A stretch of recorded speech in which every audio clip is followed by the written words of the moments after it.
Oh shoot.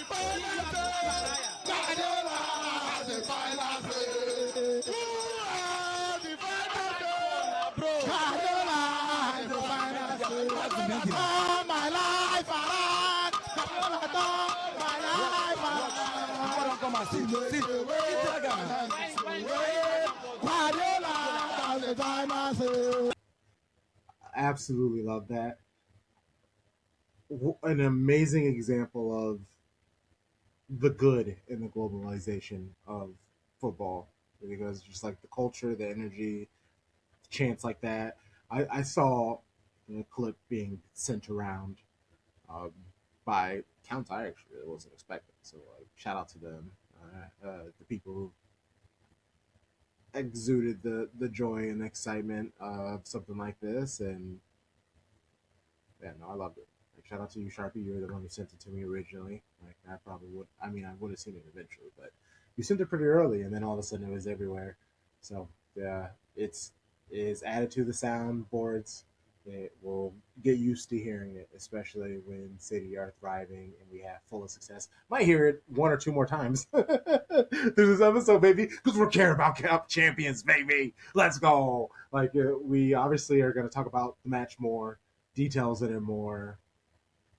But it's nice after so many weeks of just sadness and just awful play to be able to come to this episode with just joy in our hearts. And my favorite part is it is international break. So for 2 weeks, people have no choice but to discuss City's success slash Arsenal's failings. Absolutely adore it. Uh, I guess let's start here. Let's not even ask you about the games before we get into the episode. Like, how are you? How are you feeling, show bros? Like, how are things? Waking up, remembering Manchester City are still Carabao Cup champions. Tom Ball? I might have indulged in a little bit of Schadenfreude yesterday. Um, Shout out to Coach. I listened to Shirtless Plantain. Like that was like one of the first things I did Monday morning was just listen to his episode and like, I mean, first of all, like I could not carry anything for an hour by myself. So like shout out to him for that. But it felt good. It felt good. I listened to the Athletic FC podcast. I was like, oh yes, like let's and like I think that we know that there's an outsized like emphasis on Arsenal by English media. Like we've noticed that. Yes. It didn't even like the way that, and of course, like the way that the podcast, the episode of the Athletic FC broke it down, like there was outsized Arsenal talk, but it didn't even bother me because it was just like, yes, like let me hear more about like them feeling in peril. I love it. Yeah, I want more of it. So it was great. I'm feeling great, I guess, to sum that whole thing up. I too listened to Coach. Shout out to Shirtless Plantain. My favorite part was when he just totally, what's it called? Basically just said, "Hey, all this doesn't matter because they cheat." And I was like, "Whoa, you are really grasping at straws, my boy." But hey, whatever helps you cope with your manager's tactics. And I think that's the best part is just knowing and solidifying that we have the best manager in the world and the best manager of all time. And to embarrass a side who has dominated every competition so far. Like, they are up X amount of points in the Premier League. They are undefeated in Champions League. Like, they are dominant, and we just embarrassed them. In their home city. Don't forget, Wembley is in London. They are in London. You know, it's supposed to be a red wave. It was not. The red storm did not happen. No Rick Pitino to save you. So, yeah, I enjoyed our players doing what they can do. And it's almost like what was taken away from us by the Bernardo red card was made up for in the final. I love it. I love it. We making art over here. Capitalize the hey. You know the vibes. Shady gang, shady gang, shady gang.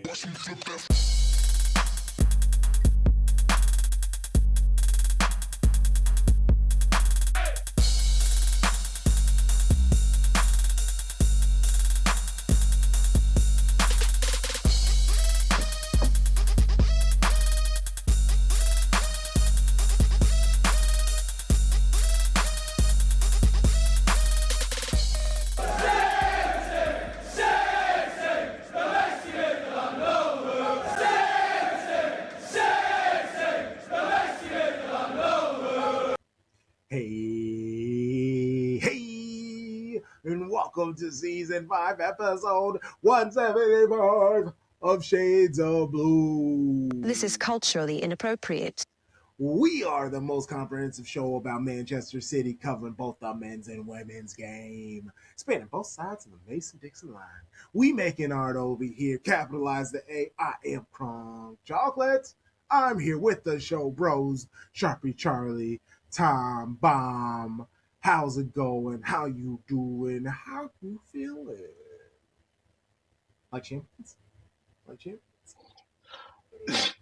I mean, life is weird. Life's just weird. Like that's real. That's like, facts. and That's then facts. like not like, while there is bad, there's also lots of good. So like, it's weird. Like just navigating through all of that, and I think that's like what we all call life. And I'm happy to still be living it. Charlie, how about you? Every day we live in this country is truly double consciousness of like, I hate a lot of you people and a lot of things bring me joy. Literally at the same damn time, like Feature said. So I am trying to coexist with those things. I will lean more on the joy as much as possible because I believe in choosing joy. But it's been an interesting week. Like even coming from our 2 games this weekend, which we're going to talk about, it's like you realize like, hey, football can be so fun when you're winning. When you're not winning, football sucks. Like I hadn't listened to a podcast in so long because I was like, I don't want to hear you talk about the same team I watch like lose. laugh. Why am I listening? Like I haven't heard Stadio in 2 weeks, but I'm excited to listen soon. So it's just like, hey, let's go. But yeah, I feel good, man. I mean, you won't. I listened.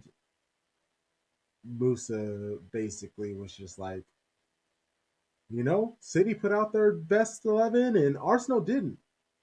So, I mean, you got to take that into consideration. I was like, oh, Musa, come on. I mean, that's not a lie. It's not. But yeah, so, no, because their best 11, they would have fullbacks. They didn't have fullbacks. Timber I don't feel like that's our best 11, but go ahead. Ooh, that's an interesting point. Hey, we'll get to Who it. you think? Yeah, because Ake wouldn't be in it. Yeah, Ake wouldn't be in it. But that might be the only one though. Yeah, we'll talk about it. Yeah. If you're watching on YouTube, hit the thumbs up, subscribe if this is your first time here. Leave a comment on what you thought on the episode. If you're doing audio only journey, Apple Podcasts, Spotify, Good Pods, any of those amazing podcasting apps, please give us a rating, 5 stars, best score you can, leave a review, all of that stuff, because of those ratings, the reviews, it shows those platforms, hey, people are interested in them. Maybe we should point them towards other people who like football, maybe other people who like Manchester City. I don't know, crazy idea. So by you doing that, it is a wonderful, easy, free way to help us. But if you want to, multiple ways you can help us out. Well, one way that will cost you, but it doesn't necessarily help us out too much, other than it helps spread the shady gangs, energy, space, existence all over, and makes you look damn good while at it. You can get a Olive and York 4th year anniversary SOB kit. Check our episode description. You can check the pinned messages on all of our pinned post on all of our platforms. It is there. $40 will get you the kit. $5 can get your name and a number. $45 will have you looking fantastic. You will know the vibes, and others will know the vibes with that purchase. And check out our subscribe to our Patreon, $6 a month. Match previews for all games, city, men, and women. I bring on amazing people in the footballing world. It's not all city people. I'm gonna have to let you know now because I'm a little bummed. I won't be able to get Jack on until the end of the season. He's cooking something up. I don't know what he's cooking, but he was like, "Hey, I'm working on some things, so I'll be in touch with you." So we will be doing an end of the season review with Jack gone. But speaking of Stadio, that's a little heavy-handed hint. Uh, I'm talking with some people, possibly having them on in the next week or so. So yeah, really cool things we got going on. Plenty of episodes you can go in our library and listen. They're evergreen. Steph Houghton, Derek Ray, all the other episodes of Jack Gone. You can just like listen through our conversations through the season. Yeah, tons of people, tons of people. $6 a month. Oh, okay. Let's get to it, shall we? Lots of success, lots of joy, good things happening with our city team. Let's first start off with our baby blue Baddies.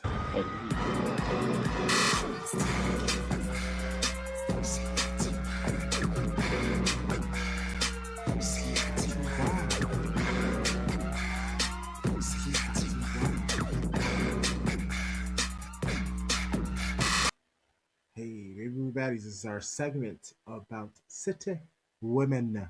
Congratulations to Yui Hasegawa, Aobo Fujino, Risa Shimizu, and Ayaka Yamashita of Japan for winning the Asia Cup, who went undefeated in the competition, scoring 29 goals and only allowing one solitary goal in the entire competition. Korea scored on them in a 4-1 win in the semifinals. Absolutely.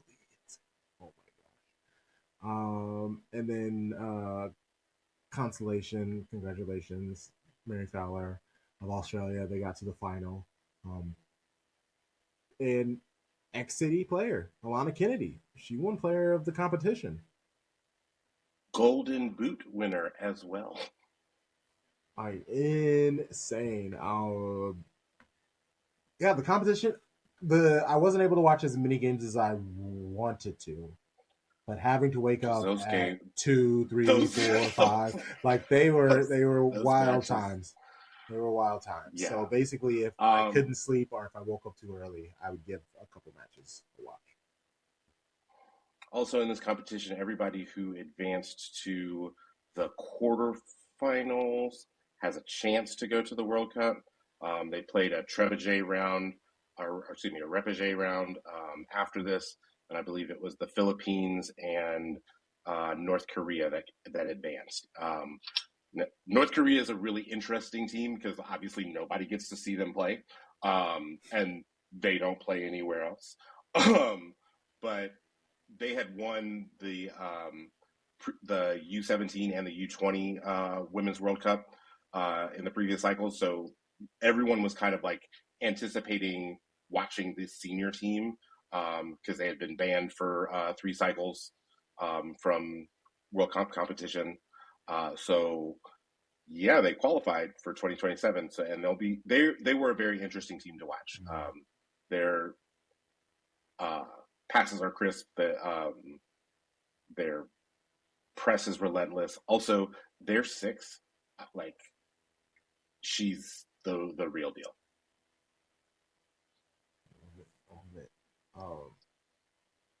Yeah, shout out to them.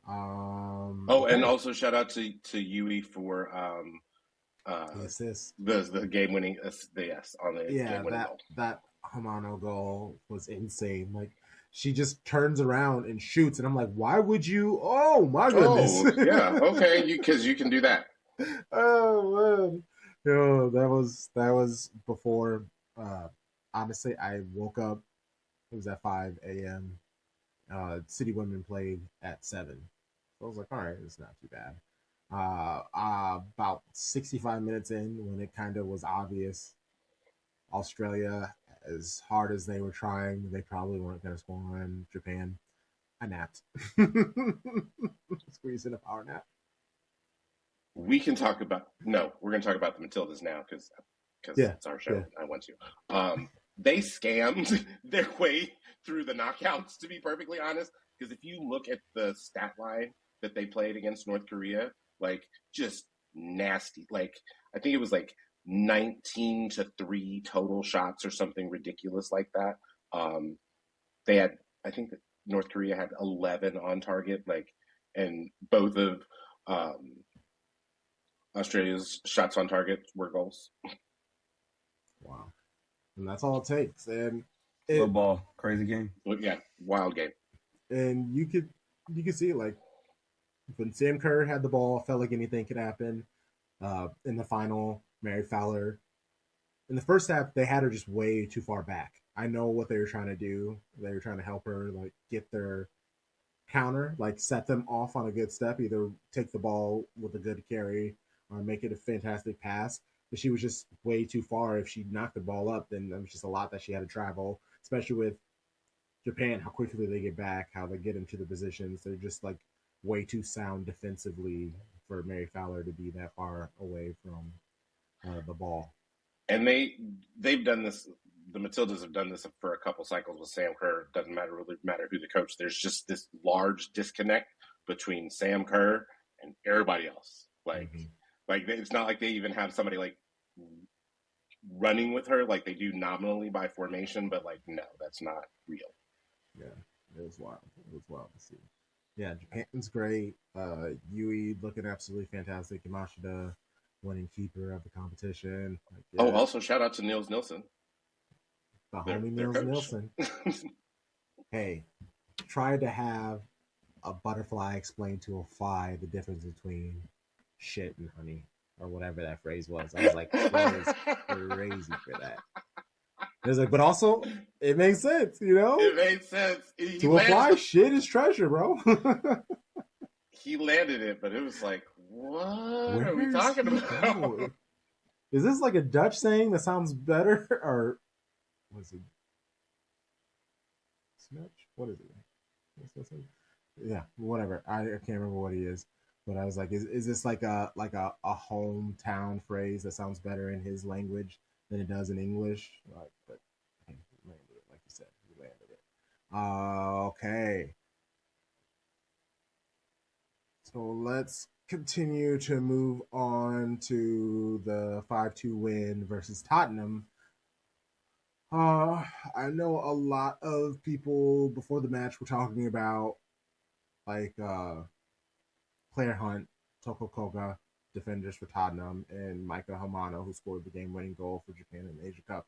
They were missing from Tottenham. City were missing Yamashita, Hasegawa, Fujino, and Fowler. What I will say is City's depth. I'll go for it.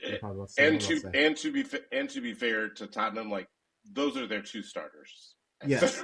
like it's not like they took like the number 1 and the number 4 center back. No, that was 1 and 2. Yeah, and City just are more depth. Like our backups could be starters. Like Keating could start. I mean, these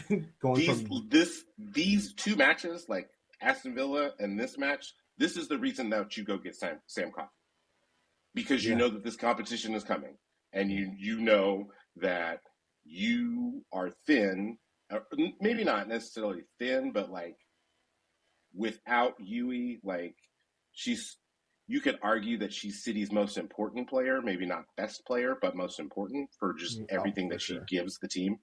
Yeah. And so like you're taking that out of the equation for, your first 2 games back from an international break. Like that's big. That's like, so like you need that quality depth. I think that we talked about that.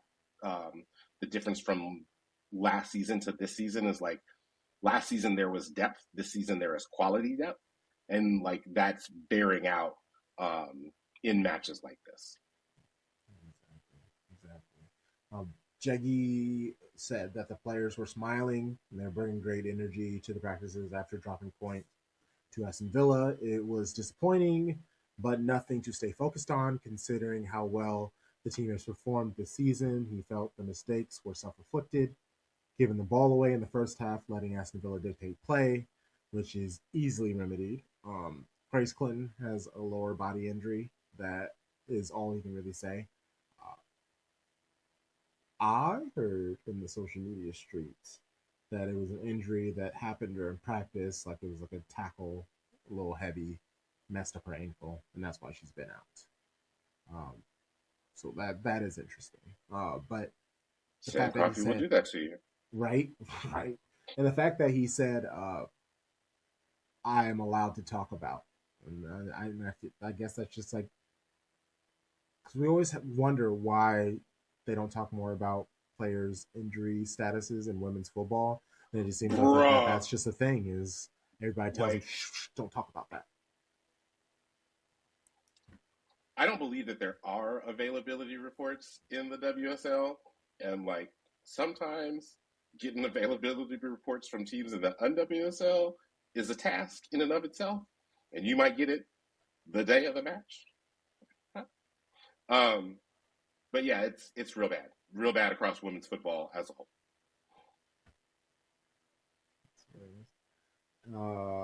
Yeah. So Jeggy, here's his thoughts on Tottenham. We've seen many of their games and play a little bit different than they've done before, but a very tactical and very dynamic football team. So with individual good players. So I'm definitely expecting a tough game here on Saturday. Seeing Aston Villa go at City, Leicester City, even played their game. City have two fingers on the trophy. How is life?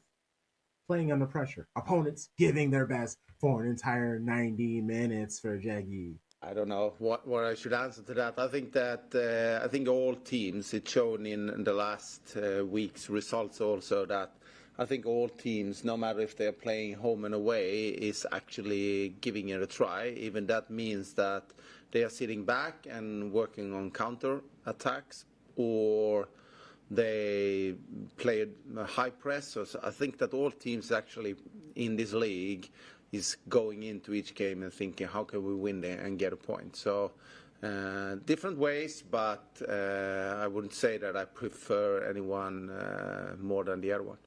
Jaggy is such a like an everything is everything type of dude. Like when you talk about rotation, he's just like, well, I understand it as this. Like he always like has his own way to think of very general topics and kind of takes away stigmas, and it's just because he's basically just like, hey, everybody has to play their own way that's best for them. I try not to think of it in any certain way. I really like it because when you don't take things that seriously, it bleeds into the players where they're just like, hey, there's no need to like stress about this. I get annoyed about this. Like, let's just focus on us, the things that we have to do. I love it. Also, I can't wait. Town Bomb, we're gonna have to like a clip of you just saying, congratulations, not Seb Hines.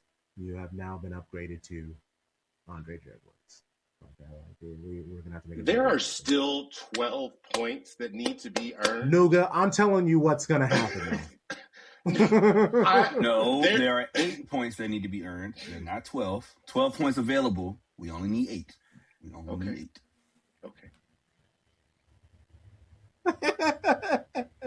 Oh man. Oh. So first league title in a decade. Taking the mantle as top in the WSL away from the Chelsea dynasty. That dynasty has crumbled. Huge deal, no matter who might try to minimize the success. Jeggy, a manager leaving a national team, taking over a club where the vibes were at an all-time low. He had to quickly bring in confidence, calm, the joy back to the squad. Young players who have been stepping up, players leaving, giving opportunities for others to fill their spots, new players joining, and he really just handled everything with the comfort of someone who has been in the organization for years. Like it really does seem like he's just been hanging out behind the scenes, and all of a sudden it's like, hey, I don't mind being a manager. What would being at the helm of such a wonderful transition feel like for Cherki? I think it will be, of course, be a fantastic thing for the club, for the players, and for me also, of course. We have done a fantastic season, played great football, competed in all games in a very good way, done a lot of good things. But we also know that, like I said earlier, that the league is challenging, and starting on Saturday, and thinking of that is a final for us, to having the mentality of this is something that we really are focusing on. Then next week next game, but this is just about Tottenham and nothing else, and not about the league. It's about Tottenham. He was like, yeah, it'd be cool, but he like quickly reeled himself back. I love it. He's not there yet. I'm not there yet. He's not there yet. We at the same place. I feel you, Nasib Hines. I feel you. See, and you guys on the same mindset, and you still can't call him by his name. Shameful, Tom. Starting 11 was Keating, Kasparai, Rose, Knack, Greenwood, Coffey, Blinkilde, Niedema, Carolyn, Hemp, and Shaw. So 12-minute hat trick from Bunny Shaw. 3 goals, 2 from a corner, 2 headers. Very light work. First from a corner, it just wasn't cleared from Spurs. Ball falls actually in between Shaw and Miedema. They did mirror image the same thing, but Bunny just got connection to it. It was so funny to watch. Just like y'all did the literal same exact thing. Like it doesn't matter who got to it; it was probably going to be a goal. Like, go for it. I felt like the first 2 goals was kind of like watching Arsenal a little bit. Like, oh, it's a set piece. Oh, we about to score. Like, oh, it's a set piece. Oh, we about to score. Like, I imagine that's what being an Arsenal fan feels like. Yeah, the confidence. I mean, we on the men's side have had the most inconsistent deliveries for set pieces, so I appreciate how great Alice Greenwood is at her job. So that good. Woman's left foot, left leg, left everything is just phenomenal. Because those balls are like defender's worst nightmare. They come in looping, they come in high. It's not like flat, so you can't just head it out. You got to like time it, wait. And your point about, I didn't know this in the match. I don't think we said it, Crunk. I didn't know those were the backup center backs. So it's almost like, Juggy, he knew this and was like, hey, if we force corners, we're going to eat. Like, we are going to dominate because they are down their 2 best central defenders. And boy, Bunny's timing was on. We've seen her parts of the year. She's missed some chances, right? Like, I mean, all strikers do. But she was not missing today. Super clinical. And the fact that she has now doubled up the next person in the Golden Boot race. And I didn't realize Fatma was updating as we went, because I was like, oh, like she has 21. No, she's at 18. And it's still like, whoa, that's a lot of goals. That's so many goals in 18. She has a goal per match. Like, but she does have 21 goals because she has 21 goals in all competitions. There you go. Crazy. Yeah, just crazy. In the league, she hasn't had 20 yet, but she's about to. And then once you put in the assists, like she's such a prolific attacker, and just the dumb things that I see on social media about people, the way that people will try to figure out a way to be like, well, actually, she's not a better footballer than Alessio Russo because she doesn't play winger or 10, and it's like, yeah, because she's a striker, bro. Like, what are we doing? Why are we arguing this? I don't know. And real ball watchers know that she played 10. Like, she came up as a 10. So I don't know what we're like. We just put her as striker because she's bigger than all of them or the rest of them. So why would you put her anywhere else? Exactly. Yeah, first 2 goals, and then the second goal. Well, Spurs' goal, the first one. Again, Knack getting eaten alive by a long ball.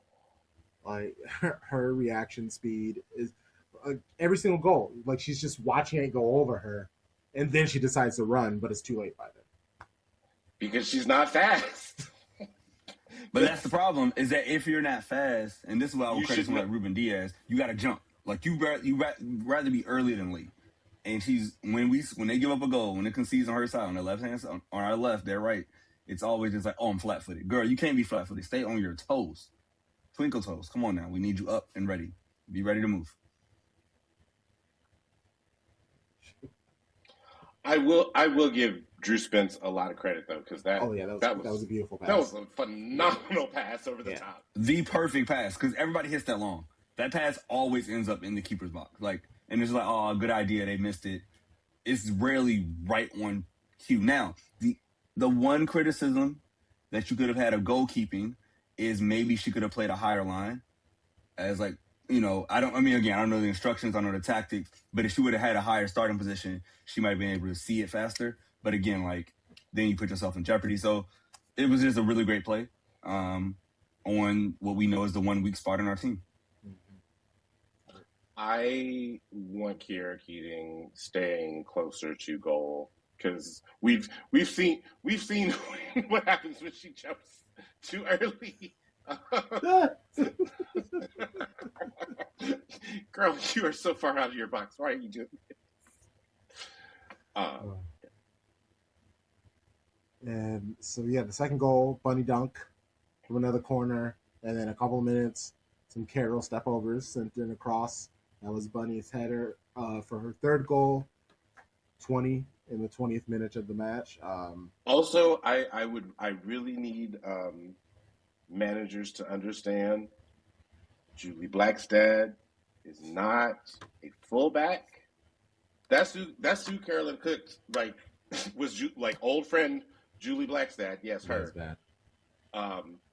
And like she just gave her so much space, and then like she just like dinked it over the top. I think actually this was the point at which the color commentator, she said something to the effect of, well, right now, if there were cones as defenders, they would be just as effective as Tottenham's defenders, because bruh, it was so madly disrespectful. I was like, oh my God. It looked like a training ground exercise. Like she was just playing, like she was having fun. And she just happened to be in the middle of a match against a professional team. But it's like that dominance, because we went down 1-0, right? Like they scored first, or did we score first? We scored first. Okay, and then they responded. Yeah. But like, just to see the way of like, because I think they even said on the stream, like, okay, well, time to go score some more. Like, none of us didn't predict a clean sheet, Cronkite. We were just like, okay, like 3-1, 4-1, like we're gonna win. And the women were like, yeah, we're gonna get these points. We are home. Like, welcome to our fortress. And I think like we've seen this type of match play out between City and Tottenham. Like we scored 5 in the first match, like against them. Like, and if you look at a lot of the matches that Tottenham has been in, like they scored 7 on Villa, but also allowed 3. Like they've been in matches where like there were a lot of goals scored. So we knew, like you would have to be living under a rock to think that there would not be goals. Like whatever the over was, like on DraftKings, you would have hammered it. And I just hate that I didn't realize that Bunny always gets a hat trick against Spurs at home. Like, I wish I would have known this beforehand. Always. Like, it's just 4 in a row. Like, she just dominates. She sees those white shirts and she's like, oh, this is food. Like, I am hungry and I will eat today. Let's raise the goals up. Let's raise that number up, because again, this is another week. There's no contract extension or no new contract signed. So every week the price of the brick goes up. Deals all around the world, and everybody's still waiting on Bunny to get hers. So her representation is playing this smartly. I'm not gonna put this on the club that they're just like, hey, Bunny, wait, we will see what happens. Her reps are like, no. We'll talk at the end of the season. We will talk when all the dust is settled, all the transfers are done, and we want this number. And I feel like that's the break that's going to come out. Whoever reports it in the Athletic or wherever, like, you're like, oh, Bunny sets the world record in highest salary, because she deserves it. She deserves it 1,000%. Run that lady her money. It's unfortunate that Miedema her goal was taken away, and it was turned into an own goal. But that was the most disrespectful own goal that you will ever see in your entire life. Like, when do you get to see someone like jump up for a header that they're going to head into the ground? So that means that there's power on it. It hit your back, like, so ow, and then deflects off of your back into the net. Just like that, like the levels of disrespect on that own goal, like, it's like, yeah, I might not have scored, but like you go, like, it's not just like it's just a tap and it went. No, like, you are gonna feel every inch of this own goal. Like, yes, you scored it. I firmly believe the happiest person was that it was ruled an own goal was probably Bunny Shaw.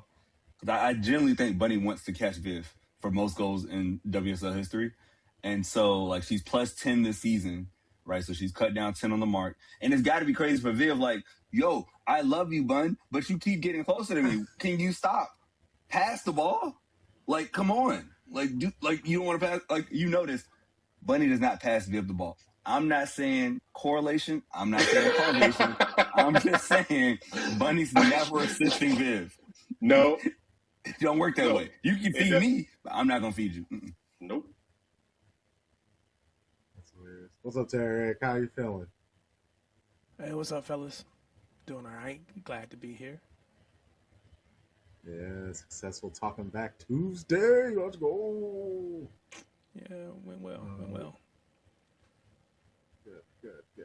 Well, hopefully you didn't give all your takes out and you're ready to talk about City Men in a moment. Here is Bun Bun, our player of the match, with her thoughts on the match and then her feelings on the rest of the season. Yeah, overall a good performance from the team. We wanted to have a fast start, and you could tell from minute one we were at it, and yeah, we just spoke about it before the game, and we know that we just have to keep going, keep working hard, and when we get the goals, just keep going at it, and more will come. I think for us, we know 4 games to go. Next week is another big one, so we have to rest, recover, go again, and just take it game by game. That's what we've always been doing from the first game, and it doesn't stop here. Yep. And that's what the men talk about all the time, is one match at a time, and we're hearing it from them, and I love it. Before we go on, I have a question. With the shorter season, do you think that makes it easier to focus game by game, or that it adds a stress that the men don't have because they have 16 more to play? Like, does it help the women or does it hurt the women that there's so many fewer games? I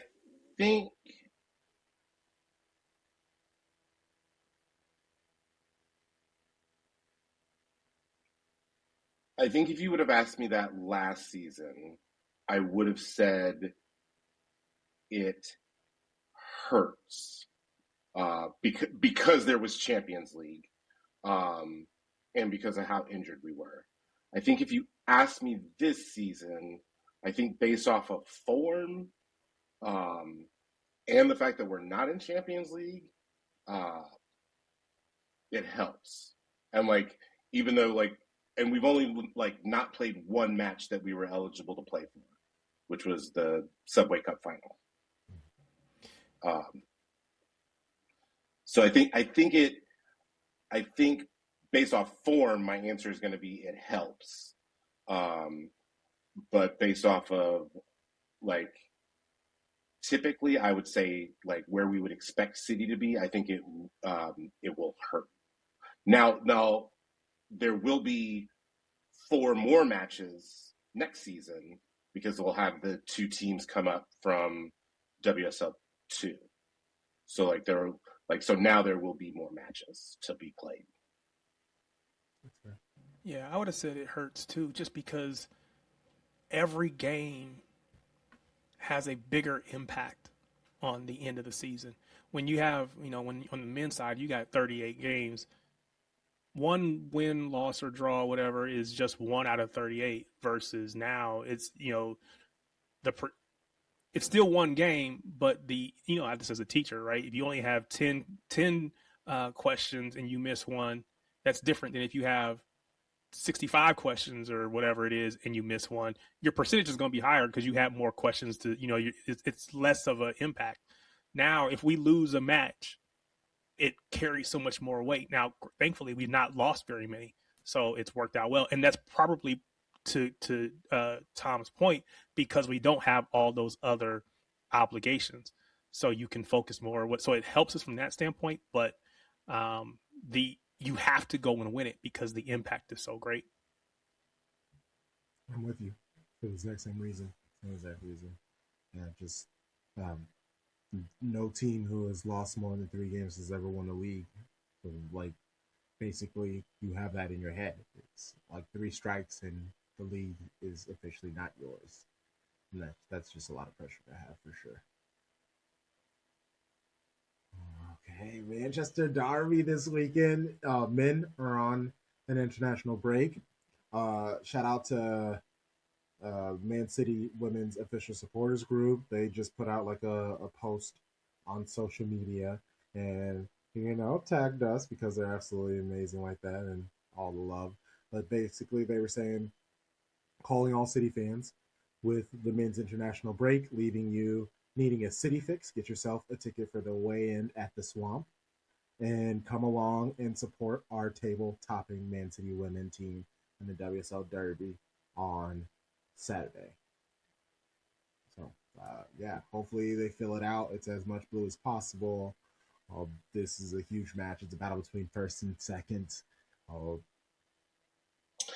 WSL did this right. Like, the 3 matches that they have on Saturday: Merseyside Derby, Manchester Derby, North London Derby. Like,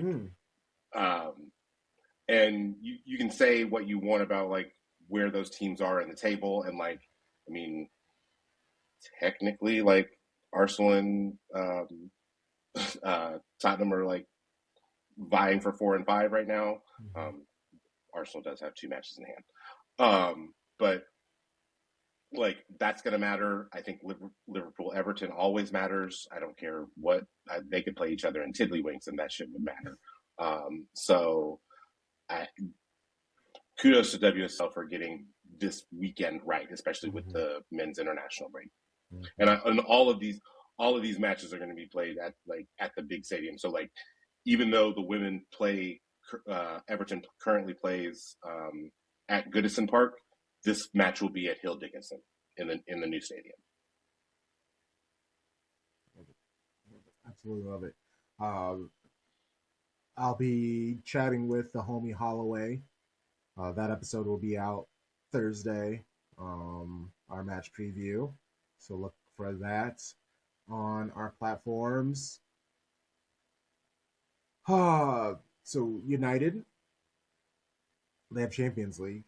So they have been busy with that, and I would like to believe that that's going to be their focus. Obviously, they're going to still want to win in this match against us. They play Bayern tomorrow, so they obviously will have less rest than City. But the way that they work, if Millard and Jess Park are tired or aren't able to give their all, like it's a wrap. Like they do everything for that team. And like, do take into consideration, even though like Miyazawa might be back for them, she literally just flew halfway around the world done. Like, so I don't know what her fitness will be, especially 7 like games in 2 weeks. Correct. Playing, yes, exactly. And she, on top of being jet lagged, like, so yeah, I'm not sure. Skinner's in a rough spot. Like, and I have, if you listen to the 12, the WSL podcast that you should be listening to, you will have heard me say, like, I am waiting for this shoe to drop for United. And I think that this is it. Like, I think that, like, even if they get a good result against Bayern, like, I don't think that they're going to have the energy to like come at us the way that they want to. And I think that that's going to play in our favor. Like, they're just going to be tired. They don't have this. while they made some good investments in the squad in the winter window, like they're not. I don't know if they're WSL tested necessarily, especially against a squad that's as good and as deep as City is. And like, if Skinner makes Maya Letitia play all 270 minutes of these matches, like in a week, like he's crazy, and two, that bodes well for City. Like, Yeah. I was go ahead. my fault. I was gonna say that like it's the same setup as November. They had to play PSG midweek. They won at PSG, and then they had to play us on the weekend. 3 days later, we shut them out 3-0. And so history does repeat itself. Now, of course, this is an advantage, right? We'll be lying to say it's not an advantage. And I think we're just a better team, right? Like, I think both things can be true. Like, the schedule is our friend. And obviously, we'll be lucky enough to be in that position next year, qualifying for Champions League already. But we are just a better team up and down. And we have the depth. So we don't need to rush back Yui and Fowler and Yamashita and Alba. Like, it's like, hey, y'all, relax. We got this. We're going to take care of business. Don't worry about it. You all get ready for the next week. So I think we smash them. Like, I think it's like our offense is so good that, like, I'll be shocked if we scored less than 2 goals. Like, it's a 2, 3, 4 type of game. Yeah. And if we're gonna be honest, we know Yui's playing. Like Yui, there's no way she's not missing this match. Like, come on now. Yeah. She's like, oh, I don't care. I was shocked that Nils actually like subbed for her at all during the tournament. She was probably like, oh, this is what is this? Like 65 minutes? I'm coming off What the do? bench. Just sit? I just right. sit and watch? No, she does right. She does what she does last time. She just goes to the tunnel. Tunnel. Like, no, I'm done. I don't goes up to the trophy and tries to start celebrating. Right.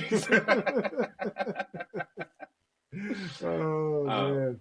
Yeah. Well, yeah. I'm with Sharpie. I got like 3-1. Run it up. Let's go. Yeah. I love it. I'll third it. 3-1. I mean, we averaged 2.8 goals a game. Like 18 played, 52 scored. So statistically, yeah. I mean, 3. Yeah, 3-1. Depends on if you want to take the over or the under 2.5 goals.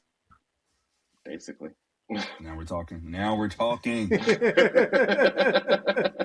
Speaking Sharpie's language. Are we over under 4.5 total goals, right? Like, is it going to be 3-2? Is it going to be 3-0? Who knows? Yeah, I think it's definitely going to be under. I see, United being absolutely exhausted because even, like, they're going to have to work so hard to win against this Bayern. Like, I know they're not the Bayern of old, but they're still quality. Like, I definitely still really good. They're still really good. And, like, I am on record saying that Wolfsburg women, if it weren't for Dortmund men, would be the most unserious football team in all of Germany. And I stand by that. And they did well against Michelle King French division. So I don't know. And Bayern is like up like 9 points on Wolfsburg in the Frauen Bundesliga right now. So so yeah, they can easily give everything they need to in this match, and strike fear on the road. I'm looking forward to it. Okay, let's get to the men, the Carabao. Many things, many aspects of the game. The spirit for many years now winning make that boost, and you see a solidarity in all the aspects, and take a control when they defend deep, when they hide, the build-ups and long balls, second balls, and backwards, and so many good things. Alternative fluidity in his build-up. It's not a pattern. So that was Pep on what are things Arsenal do well. Pep's record against Arteta in 16 matches, 9 wins, 3 draws, 4 losses. Pep and Man City have not won against Arsenal since April 26, 2020. 2023. Arsenal had the last win against City last February 2025. The conversation leading up to the match was Sensei versus Senpai, Master versus Apprentice. Hell, some are calling this like the battle for football. Like, I legitimately had some people DM me being like, "Thank you for saving football." It was hilarious. Will Arsenal's anti-football win is the style of football that has become the foundation of modern football outdated? So here we're gonna play with this whole media perspective, narrative nonsense. Let's say you are media and you're trying to sell a clickbait line, a podcast episode, an article to read. What would be your way to promote the match, like the narrative, the angle, the storyline? Like, what would you use for this match? Tarek, we'll start with you. I mean, I think the obvious one is the master apprentice. You said sensei and something, I don't know. Senpai. Okay, there you go. See, you learn something new every day. So I think that's the obvious one. You know, it's also City potentially going trophyless, Arsenal potentially winning a quadruple, and surpassing what the great City team has done in the past. There's storylines there, even if I don't agree with them or I don't believe them. But when you're selling and spinning and all that kind of stuff, you don't really have to believe what you say. You just have to say it and make it sound good. So yeah, I would say, you know, a lot of things that I don't necessarily believe, like the idea of Arteta being able to best Pep. I don't believe that, but you just say it because you want to sell the story. So yeah, reality is Pep is not just a generational manager. He is one of the greatest of all times.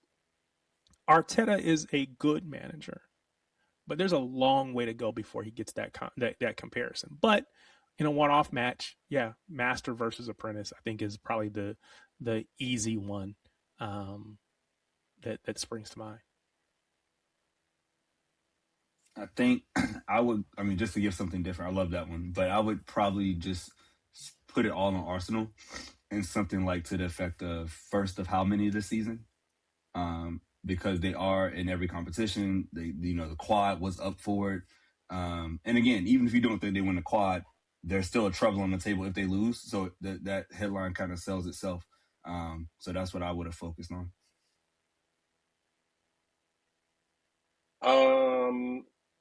I think I might have put it in a American context of game of the century, 1 versus 2, like they do with college football,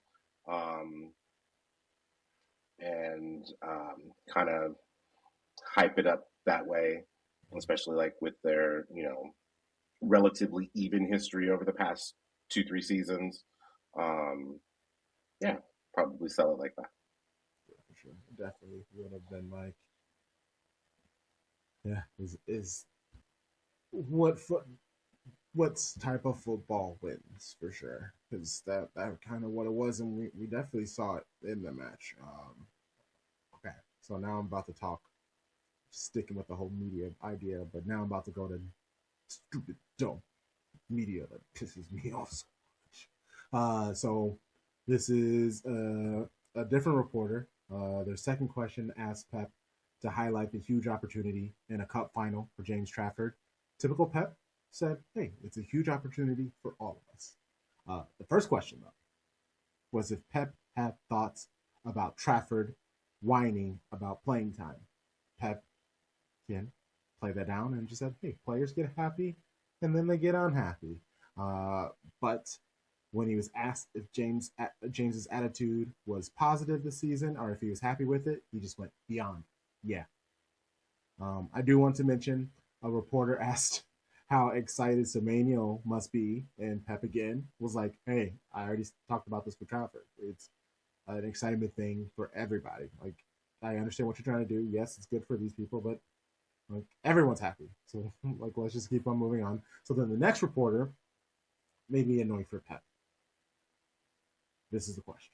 Just on the final, I mean, Erling Haaland back in the goals last game. Obviously, not the result you wanted. I saw he's invested in chess. Actually, how focused is he for this game, and how much are you hoping to see him back to his best, if you like? First thing he says is just on the final, and then just becomes the messiest human ever. Like Haaland invests in a chess company, and that's going to distract him for a Carabao Cup final. I don't know. It's weird. It's wild. It's messy. Why does he pocket watch him? Right. Bro, like, athletes make moves and investment deals all the fucking time. It's part of the job of being an athlete. It's like how you invest your money, right? Sometimes that stuff happens during the season. There is but so much time. Like, how much time do you think that reporter commits to his job? Like, we'll be generous and we'll say 60 hours a week, right? Maybe 80. Like, there's still time in the 168 for him, right? So why is there not still time in the 168 for Haaland? I'm very confused. I don't understand. But that's just real messy. But I see why you were annoyed. Because they were asking a few questions, and the next set of questions after this is the one that I'm talking about. But he was like snickering while he was asking Pep questions. So like he didn't even try to play it off like he was being interested. He was making it obvious I'm being this sniveling little annoyance, and that is what it. And I'll get to it. But anyway, him talking about the chess, I heard about Pep or Haaland investing in the chess. So then I was like, all right, let's look at it. So let's do a quick pivot and talk about this. He invested into Norway Chess and the Total Chess World Championship Tour, or TWTCT. The league has 3 styles of play. It's fast, classic, rapid, and blitz. Starting in 2026-27, it will basically be a multi-city chess tour spanning Europe, Asia, and the Americas. Major tournaments, exhibitions, master classes with grandmasters, interactive experiences will be available at each stop. For tennis fans, it's basically like the ATP tour. The championship will begin in 2027, and they'll have an annual prize pool of 2.7 million. They'll even have like 4 major tournaments, and then that is basically how you'll get to the finals. Haaland's quote is, "Chess has always fascinated me.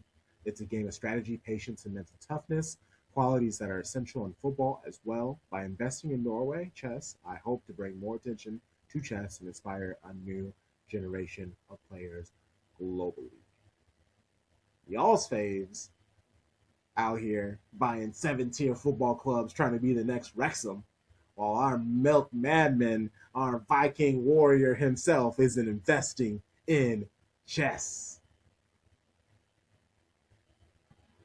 I know milk madman was crazy, but I wanted to say it because back to the bullshit. A third reporter tried to attack Arteta and Pep's relationship, bringing up the fallout, specifically using the word fallout. And Pep had to be like, fallout? What does fallout mean? And then the person was like, ref, and he was like, bro, when did I say this? And then he's like, well, you know, Stones and Bernardo hinted at it and blah, blah, blah, blah, blah, blah. But basically, when Arteta was assistant managing at City, he was trying to get the players to kind of embrace the dark arts. And apparently that pissed off Pep a little bit.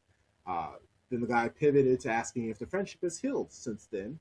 And I clipped the best part of Pep's response, and I put an ether beat over it. But if you want to try to your question, before that game created some conflict with Mikel and myself or Arsenal, I am old enough to do that. Did you listen to me? Because you are in how many times here? I used that that subject, that concept, that cards from Arsenal, look what happened around the world, right? We are becoming incredible chaos and nobody move one finger. So everything is behind the scene. The wall is going to collapse and still we are here talking about, I don't know, if a dark arts on one team or the other team. There are more important things than that. Genocide's all over the place. Trump's wilding. World Cup is close to having irreparable damage done. And you want to bring up old gossip trying to get me to hate on Arteta for clips. Oh, I love that. He's great. Oh, my gosh. Okay. Enough of attention on these dorks. Pep was asked how close is the squad, who's full of first and second years, to being killers similar to the past. I had the feeling in many things we are just underneath. Just it will flourish. I had the feeling that it's close. In the other things, we need a little bit more time to the people realize, or the players realize what we need to be. Strong teams in many departments. But in most of the things, they are close. Starting 11. Trafford, Nunes, Huzanoff, injured Ruben Diaz, some hammy trouble. Ake, O'Reilly, Rodri, Silva, Cherki, Doku, Semenyo, and Haaland. Sharpie, I know you were campaigning for no Bernardo on the starting 11. I want to start with you and your thoughts on the lineup. I mean, my feelings and Pep's feelings are always going to be different when it comes to Bernardo. So I was not shocked at all to see it. Like, it made sense. If anything, I guess his legs are rested because he only played, 20 minutes midweek? So, hey, might as well. But He no, did I love not the fact have. that He didn't have much of a workout in that match. yeah, he's got good. He was one of them players that had to go go and run laps at the After the end, match. yeah, to get your steps in. You and all the people who never got in, y'all go out there and run. Go get your running in. Yeah. So, I didn't want it, but I understand it, right? Like, you go with a nice mix of veterans and youth. And huge call for Ake because, the report came out that Diaz was injured and Gahey couldn't play because he was cup tied because he didn't get in before the first leg of the semi. So, I was like, hey, let's do it. Let's go. I'm glad the fullbacks are right. I'll take having Mateus Nunes on the pitch, and that's what mattered the most to me. See, that's interesting that you ended that with that. At least we got the fullbacks right because I think my biggest thought was like I would rather see Ayat Nori play at left back and have if we don't want Bernardo Silva to play, have Nico O'Reilly play in that other midfield slot. And so I was with you that I don't necessarily want him to play, but things work out, I guess, the way that they're supposed to. Yeah, I said I made a note. I would have preferred Nori at left back and Nico O'Reilly in midfield, but that might risk Cherki because he's not taking Bernardo off, so he would have taken Cherki out the lineup. But I wanted to see Cherki, so it's one of those things you got to do what you got to do. I didn't know until right before because for whatever reason I wasn't paying attention. I guess that Ruben Diaz wasn't going to be available, so that was kind of like, oh my God, he's not playing? Wow, shocked. But to your point, having Ake instead of trying to say John Stones or somebody like that, or of course not like a Max Lane or somebody like that, but Ake getting to play on the left side, keeping Kuzanov on that right side, playing on their proper foot, not trying to move. Because if you would have played John Stones, he probably would have played Stones on the right and then had Kuzanov move to the left, and it just throws the balance off. So I think it was important that Ake got the start, and of course we know it worked itself out. One of the other things that of course we knew Trafford was going to be there, but one of the other things that I looked at was we still had a bench that had Foden, Marmoush, Reinders, Savinho potentially as potential game changers coming off the bench. So I felt comfortable that we had enough. And then if, we get late into a match and we don't have a goal or we go into, say, extra time, we got game changers on that can come off the bench and do work for us. And I didn't think that they had the same, especially once you realize that Eze's not available. So Havertz is starting. You know, Jesus, Dowman, Martinelli, Madueke just don't hit like Foden, Marmoush, Reinders, Savino. It just don't hit the same. So, of course, that doesn't even include Nico G to come in and kind of be the closer and shut everything down. So, yeah, I thought with the exception of the Nico O'Reilly, it was exactly what you would have hoped for.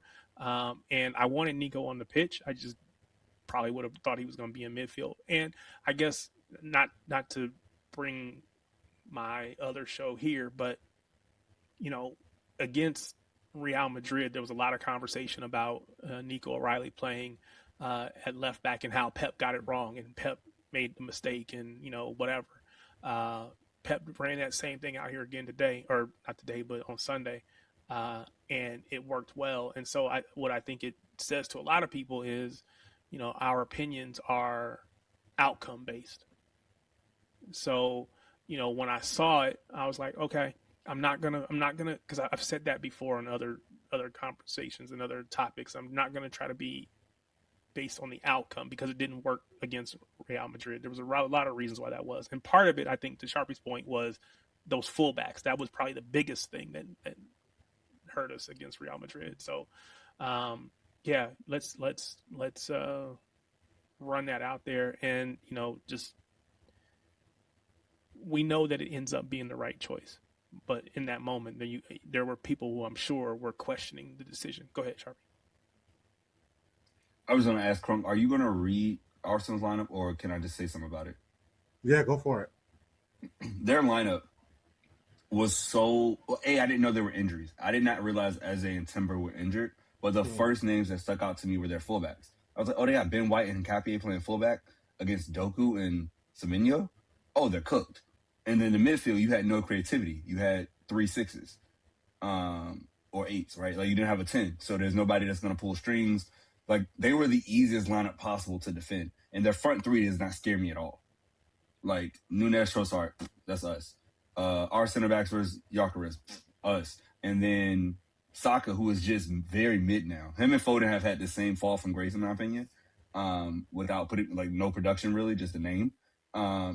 I trust that I'll rally against him because, again, there's no pace to threaten us to get people out of position like Real Madrid. So, like, it was just like, oh, like, this is made for us to do well. And, again, part of it is injury, right? Like, so when Musa said this isn't Arsenal's best 11, they were missing probably at least 3 people that should be in their best 11 with the 10 and the 2 fullbacks. But that is their best front 3. Maybe you put Martinelli in, but, like, hey, they are who they are. So they are not an offensive juggernaut at all. Yeah, and again, I always say you can't. You can only beat who's in front of you, and like it's unfortunate, but yeah, give it up for City. Arsenal, I mean, they started the match very well. They brought the energy. They were kind of running things. They had 2 shots on goal. I mean, they were sharp angles, but still, all they could really do was the long ball, and the long ball was working early on. But basically, around, what was it, like the 22nd minute or so? Yeah, yep. Literally on the momentum, the 22nd minute. Around 22 minutes, that's when City just took over and maintained possession. They had Arsenal pin the entire time. That's also when Nkapie got his yellow card. Oh, that's funny. That's funny. Yeah, even that yellow card. Semenyo looked on it out wide. Doku, we know what Doku does. It was a very good showing. Rodri seemed to have a lot of pep in his step. Cherki, we know what we're getting from Cherki. He's the man. Even Haaland, when he was like stepping back to kind of help with the build up, he was good on the ball. It just kind of like just watching, you're like, oh yeah, no, these players are ready to go for this match. They are here for it. So I wasn't worried after the 22nd minute. Once City kept them pinned back, it it just felt like it was an inevitability because there were so many times the ball was getting fizzed in there, and it was just like just close, so close, so close. So yeah, eventually, obviously, we got there with the two Nico O'Reilly goals, young auto parts. Um, Obviously, the first is the Kepa Howler. What I love, actually, both goals came from the right, so that was obviously a part of the game plan.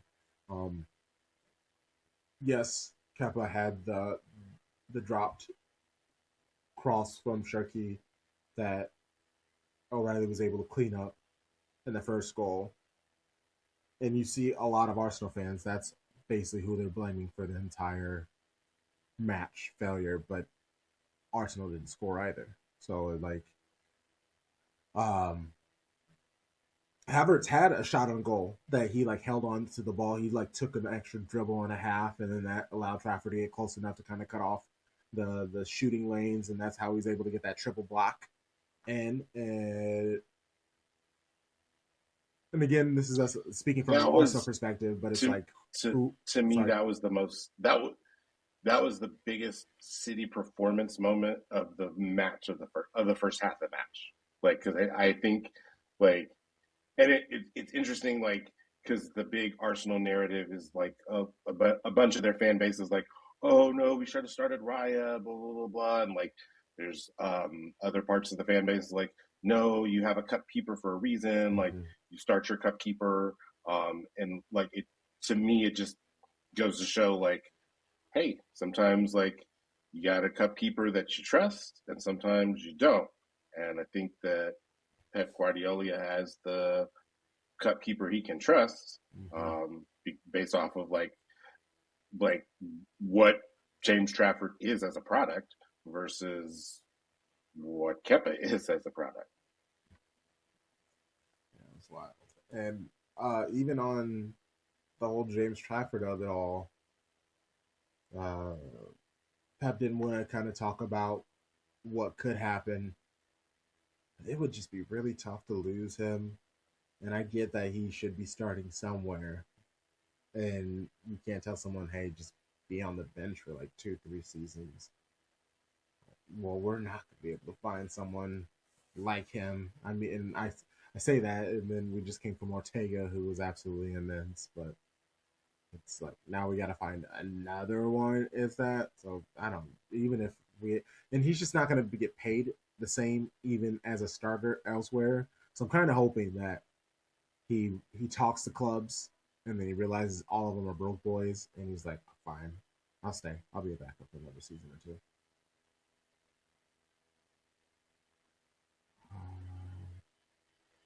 Yeah, the second goal, again from the right, Arsenal falling asleep. Nunes to Bernardo to Nunes, and cross. What I loved it. Oh yeah, no, Bernardo was actually being occupied by Saliba, and then that's how Nico O'Reilly was able to find the space. Saka just letting him blow right past him, just like completely lacking. It was fantastic. This match was so great. It was unfortunate because I would have loved to be able to have that joy and celebration during our watch along. Like that would have been a wonderful watch along. So that was unfortunate. That was sad, but it was very fun celebrating, yelling, laughing. The weather was nice out too, so I like went out on my balcony. I was like, "Let's go!" Oh man. I guess what was there any? Oh, obviously the kick-ups from Cherki. But was there? What did you think about that?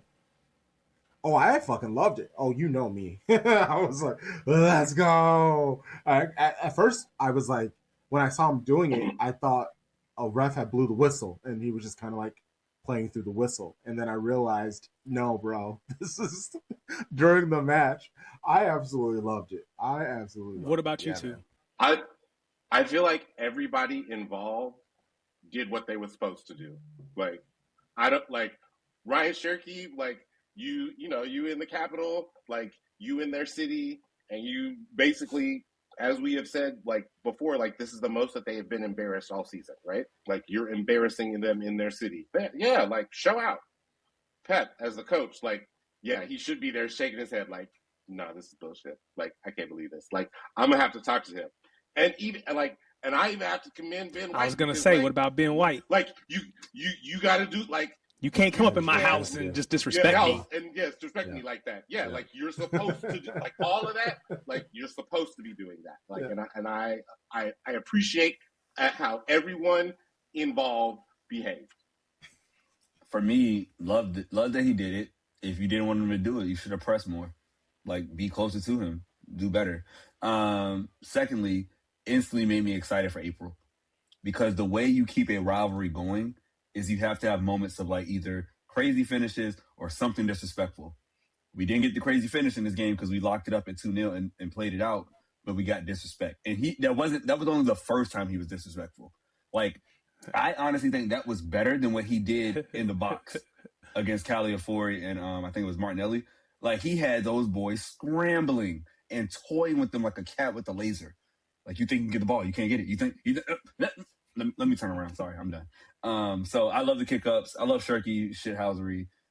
It is refreshing to see someone in a City shirt do the things that isn't like, oh, we're time wasting like we're Grealish and Holland. That was always fun. That was great shithousery. Yeah. But that's kind of like in the confines of the game. This was like, no, I'm going to literally do my juggling pre-match routine in the middle of a final because it's not even close. Like, come on, man. You can't ask for more as a fan. So how do you feel, Terry? So I guess I'm with Tom. Everybody did what they were supposed to do in that situation. But I have to ask the question, because when Neymar was being talked about coming to City or coming to the Premier League, there was always the conversation about how he would be kicked out the league. You know, they would just be kicking him up and down every pitch across England because they weren't going to tolerate him playing that way, being that flary, being, that disrespectful, doing step overs and rainbow flicks and all this. The English player wasn't going to tolerate that. So I guess my question is, if we're seeing Cherki playing anywhere close to that, should we start expecting him to be kicked across the pitch? And I guess Charlie talked about April. When they come into the Etihad, knowing that he just embarrassed them in the way that he did, are they coming to kick the kid? Are they coming to, kind of get a little bit of revenge, if you want to say it that way? I hope so. Be distracted. Be more focused. That was going to be a follow-up. Yeah. If it takes them away from playing the game and they're focused on trying to get revenge or whatever, then that's a good thing for us. Yeah. Yep. I'm with you. But do we think that's going to be detrimental to his long-term career? No. If he continues, one time's not going to matter. But if he's doing that, and I'm not suggesting that he's going to do that on a regular basis. Maybe this was just a one-off thing. But if he were playing like that on a regular basis, would that be an issue? I mean, he did the cross at the beginning of the season. Exactly. He does unnecessary stuff. I'm saying. So is that going? Are English players going to tolerate that, or are they at some point going to just say, you know what? I'm gonna kick through you, and you end up on the injured list. I think the league is less English now. Fair. Like as like than what it would have been when Neymar would have been entering the league. And I think that like the teams that are going to have that number of like a higher number of English players are probably going to be like right now the teams that are the most talented. Like we're seeing like. Not necessarily all of the highest talent in, is English. So they might have a little bit different response to that than the English would. And so I think that because it's less English, if I don't even know. So don't do it to Sunderland. But if they come up. Coventry City, I think, is up there near the top. Yeah. So like, if they do it to Coventry, if he does that to Coventry City, like, yeah, absolutely, they're gonna do that to him. But like, I don't think like a team like your Liverpool or your Arsenal or Chelsea, or they're really not like, unless like it's Wolves players might start so clapping. blatantly. Yeah, I mean, well, hell, who knows? But like, I don't think like it's really something that he's gonna necessarily like. And this could be that our perception on this is skewed because like we had Jack Grealish on our team and like we watched him be the most fouled man in the league. So like, I think. Oh, I'm sorry. No, you got it. Oh, that's it. That's it. I was gonna say like I think Ryan Cherki's 22, turns 23 in August. This match was probably because I don't think he made a cup final with Lyon. I know they play Europa League. I saw got like one trophy on his. Yeah, so he's won a profile. trophy, but like in his Premier League career or his Premier League time, right? This is the biggest match he's ever had, and so I think the moment of the final, the adrenaline flowing through you, you know you're dominating the match. Once those, and think about it, this is like 3 or 4 minutes after the header. Like, because then we scored in the 64th. I think this happened on the 68th, 69th minute. So, like, he's just flowing right now. He's like, hey, like, I am in my bag. We are crushing them, these guys. Pep is like, he can be pissed at me. I'm almost certain he did on the opposite side of the pitch from Pep. Like, I think Pep is on the opposite touchline or the opposite side. Smart man.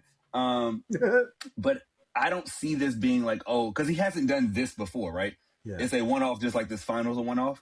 And if Arsenal wants to waste a yellow card by a midfielder or God forbid, a fullback who's going to get crushed after they do it, you do that.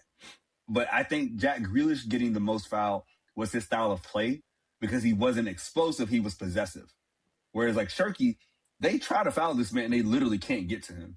Like his close control, his dribbling is up there with Lamine Yamal and some of the best in the world. And Doku, like they literally, how do you foul somebody you can't touch? So I'm happy that he did it. And it's a memory now. Like we have something to put into this chapter to go on to the next few years of whatever Arsenal City is going to be.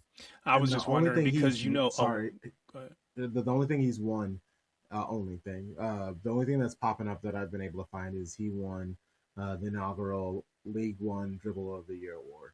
That is the only like award that he has won, but not for like a team winning. Yeah, correct. So yeah, the reason I ask is because again, putting it in the context of American sports, if you hit that home run on that pitcher and you flip the bat, next time you come up to the plate, you already know you catching one in the back.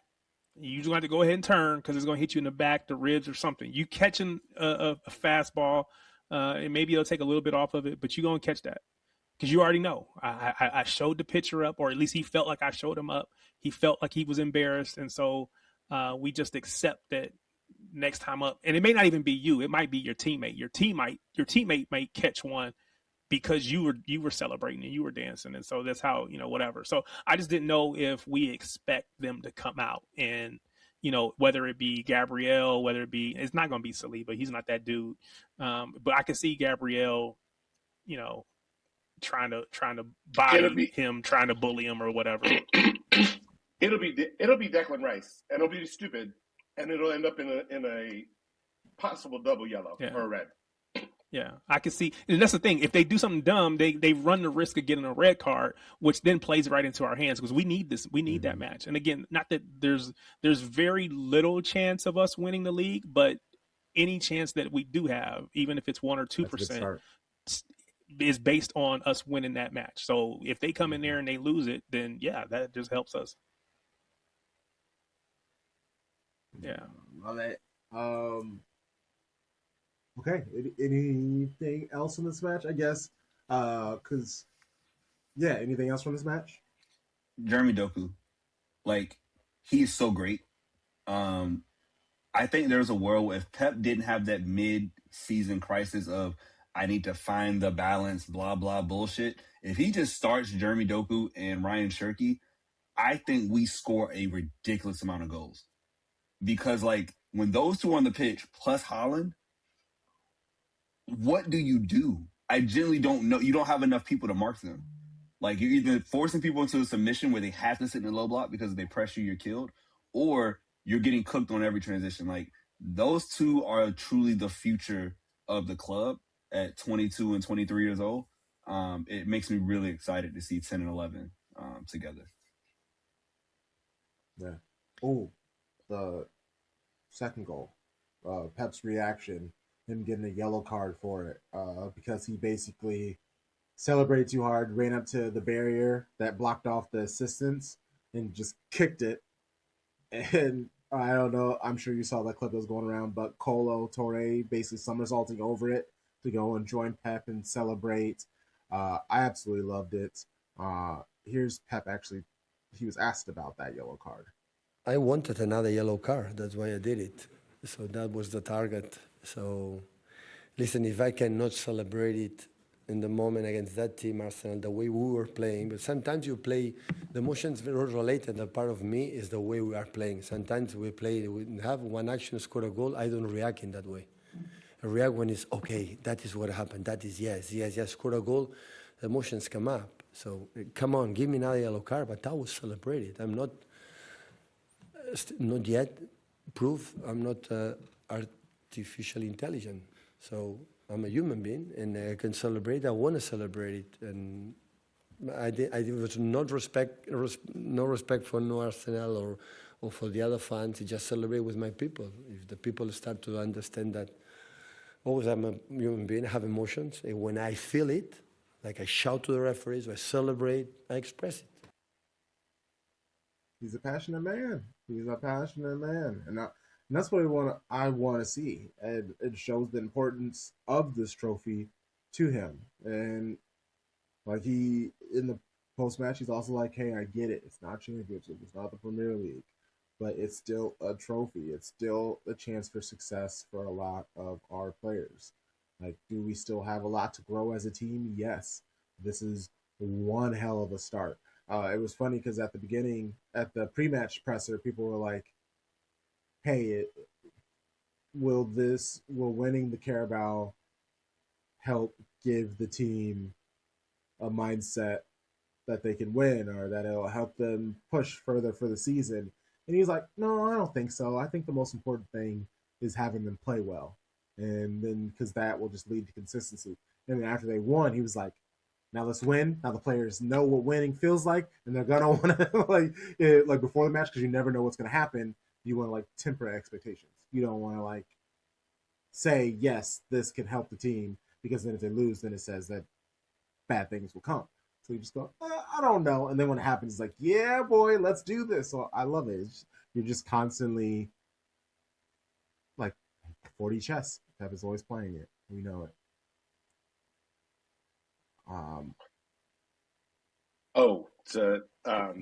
Last thing to wrap up on the match. Yeah. Charlie, I know that you have said a lot about like Pep's not going to have no Smurfs basically as defenders or midfielders.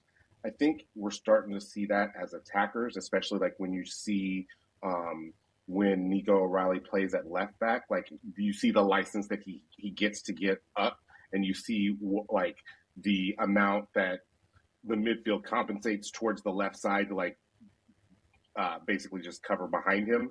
So then you essentially have three across the front that are 6 feet and over, and then Jeremy Dockett as well.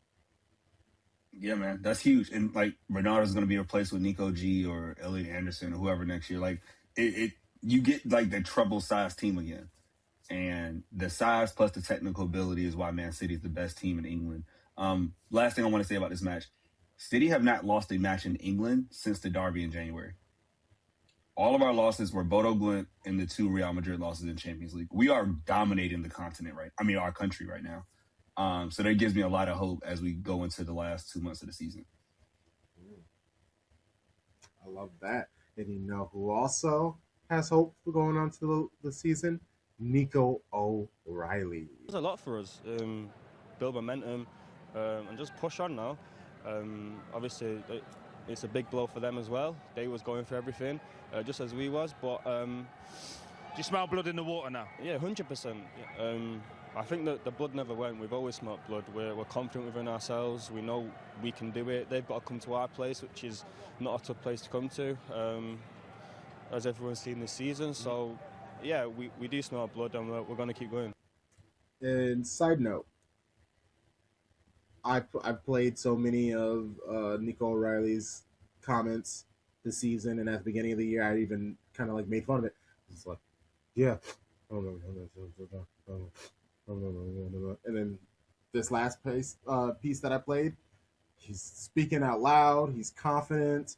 He's talking his shit. Like the growth that we've seen from him, the confidence in his play is obviously feeding into him on the mic, talking to people. Like it's really cool to see. It's very cool to see.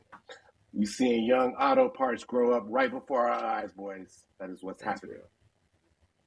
He can drink all around the world now. Correct. That is legal. That is legal because I don't want him to be going somewhere where it's not and he be where it's legal. Yeah.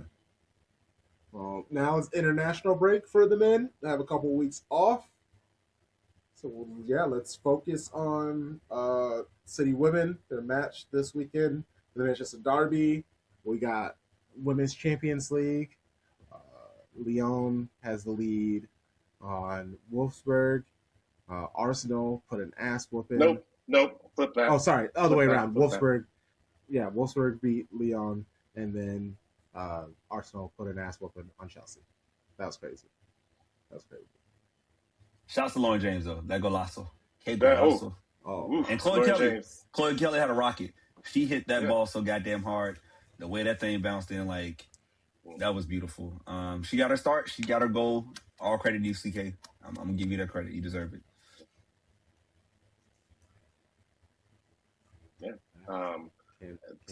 I think the matches tomorrow are, there are two UEFA scheduled Women's Champions League matches. Only one of them will be interesting. And that's the one that's happening in Manchester. Don't worry about the all Spanish quarterfinal. It's not worth watching. I just don't watch Highlights are guaranteed to be fun, though. Highlights will be amazing. Oh, for sure. Okay. Also, there is an ESPN report that Soccer Donna ran with that said that Real Madrid is interested in Myra Ramirez. Like, oof, they can't stand that French lady. They hate her so bad. They hate her so bad. The writing's on the wall, bro. Once they gave her that contract extension, it was the best thing that ever happened to City. Players are running away from her. They hate her so bad. Don't have to worry about it at all. Show Bros, let people know where they can find you and the things that you do. Tom Bomb, we'll start with you. You can find me on the 12. Yes, that is the WSL podcast that you should be listening to. You can find me on showboating, talking NWSL and Kansas City Current. Season is well underway. Teams are literally playing 3 matches in 7 days. It is crazy. I'll be reporting on the match happening in Spokane tomorrow night, but I won't be there. I'm not going to Spokane, Washington. But why Seattle Reign is playing a match in Spokane, Washington is crazy to me. But like, I get why. Like, but whatever. Also, social media, TomBomb816.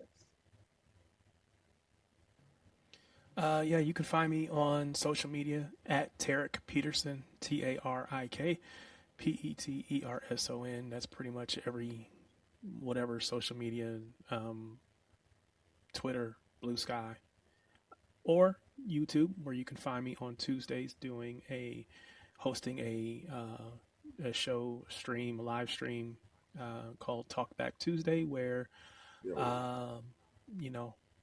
we get to hear from the audience. Basically, it's a call-in show. You get to call in and have your say, regardless of what team you support.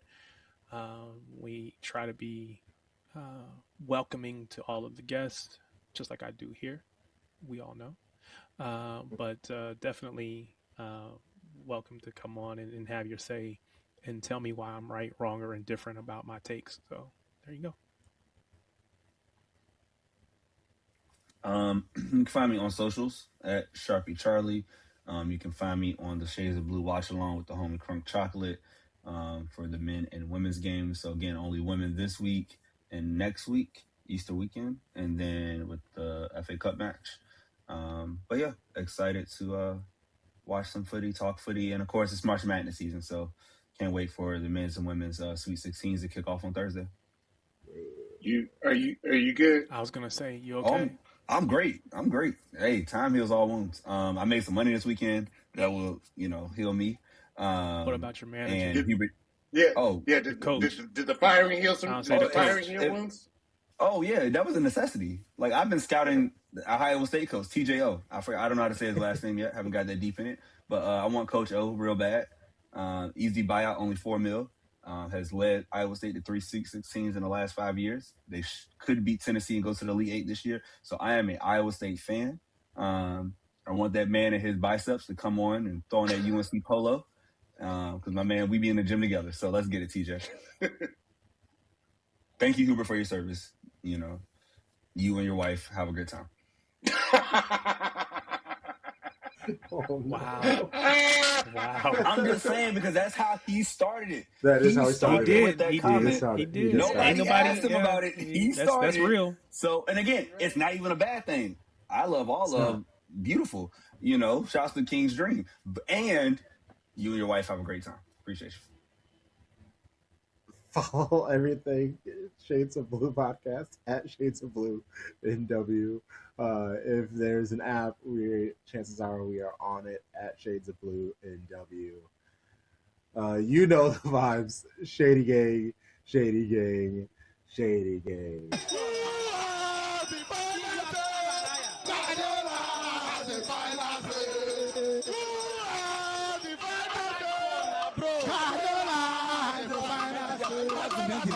My life around, my life